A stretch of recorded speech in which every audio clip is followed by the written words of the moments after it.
He claimed to be her past. She never knew he was her ghost. Her name was Dr. Eleanor Voss, licensed psychotherapist, respected, grounded, known for being clinical, calm, and never rattled, until her new client walked in. His name was Jude, late 30s, quiet, thoughtful. Something haunted him. He said he came for recurring nightmares, the same one, every night. Dr. Voss asked him to describe it. "It's a tall house," he said. "Stone, black shutters, red curtains in the upstairs window. There's music inside, a piano. But the melody never finishes. Someone always closes the lid." She froze. That was oddly specific. She asked him to describe the piano.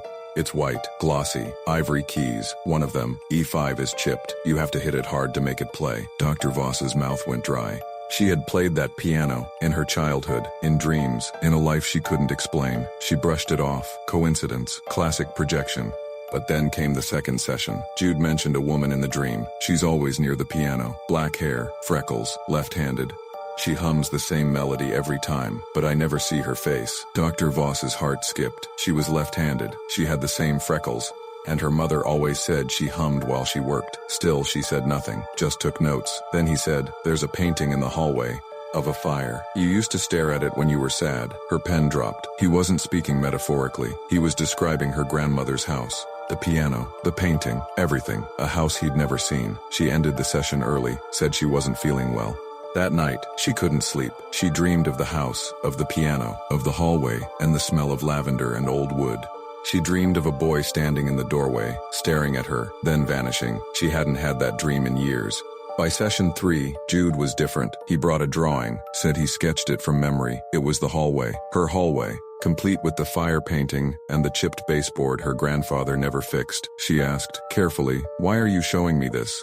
Jude looked her dead in the eyes and said, "Because I think I used to live there, with you." That was the day Eleanor stopped being a therapist and started becoming something else. She dug into records. Past owners of her grandmother's house, family trees, nothing obvious, no Jude, but she found one mention in an old news clipping from 1952. A boy named Julian died in a fire. The house burned partially, cause unknown. Only a single photo existed, blurry grayscale, but the eyes were unmistakable. Jude's eyes. She brought it to the next session. Didn't say a word. Jude stared at it, silent, then whispered, "That's me. That's the fire, and you tried to pull me out." Eleanor began to unravel. She remembered flashes, smoke, screams, her hands pulling at a door that wouldn't open, the smell of burning piano keys. She told Jude about the dreams. He nodded.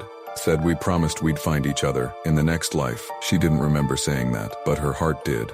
He reached into his bag and handed her something small, a piano key, chipped, labeled E5. He said he found it in an antique store the day after their first session.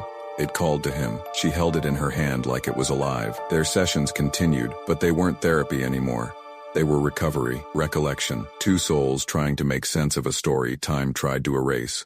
One day, Jude didn't show up. No text, no call. She reached out, no answer. She visited the address on file. It was a bookstore. Closed for 20 years. She called the number again. Disconnected. She asked around. No one had ever heard of him.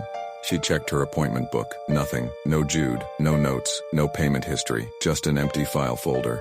And on her desk, the chipped piano key, wrapped in a ribbon, and a note that simply read, "Next time I'll pull you out."